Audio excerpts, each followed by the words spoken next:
Lisa Dawn Johnston, Director for the Department of Parks.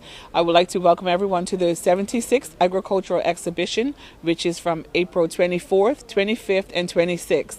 We really urge everyone to come down and see what we have on display this year. We have lots of exciting exhibits once again.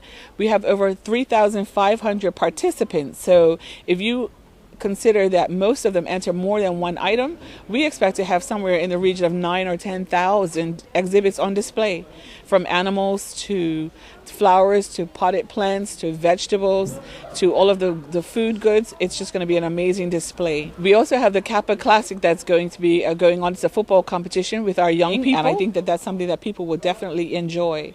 We also have an overseas act, trampoline act, that's been very popular in the past with Yves Malord here from Canada, and we love his performances, and he gives us all he's got, and I think that it'll be spectacular for children to see. So I think that we have a lot going on, especially the Queen's Baton Relay, which will be taking place on Saturday at 2:15 in the main ring. And that is part of the Commonwealth ceremony and celebration, where the Commonwealth Games start this summer 2014 in Scotland. So we think that having the baton passed off at one of our biggest cultural events of the year, it's just a perfect tie-in. So we're urging everyone to come out and celebrate and support our local athletes as they take part in this relay that's going to be occurring in the main ring. Can you tell us a little bit about the entertainment expected in the lower ring? Yes, in the lower ring, as usual, we will have lots of different school groups singing, dancing, performing with the musical instruments, as well as some of our local entertainers who will be coming in to perform as well. The Gymnastics Association will be taking part. So, there'll be something for everyone. Puppets, you name it.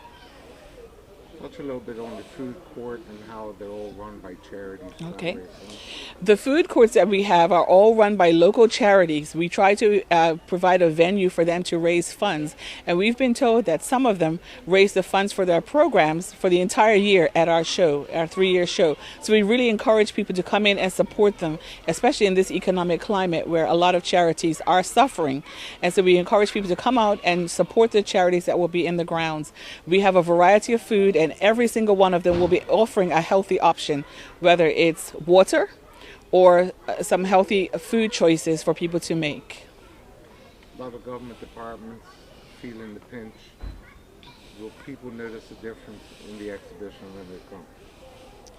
Well, the beauty about the exhibition is that a lot of the work, if I say that in quotation marks, is done by the members of the public.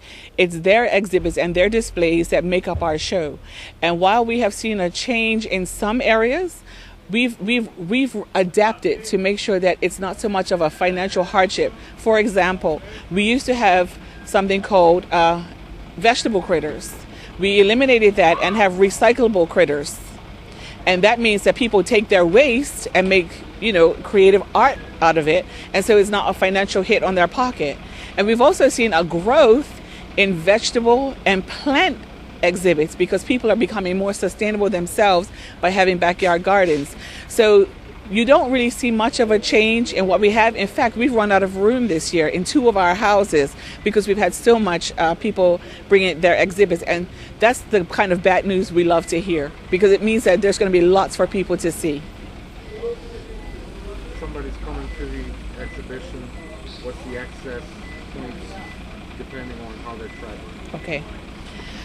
If you're coming to the exhibition by car, your main entrance will be on South Road, opposite the Tucker property. You can drive right in. That's free of charge, and we only charge you for admission, so you can drive right on in, and we have parkers who will help you.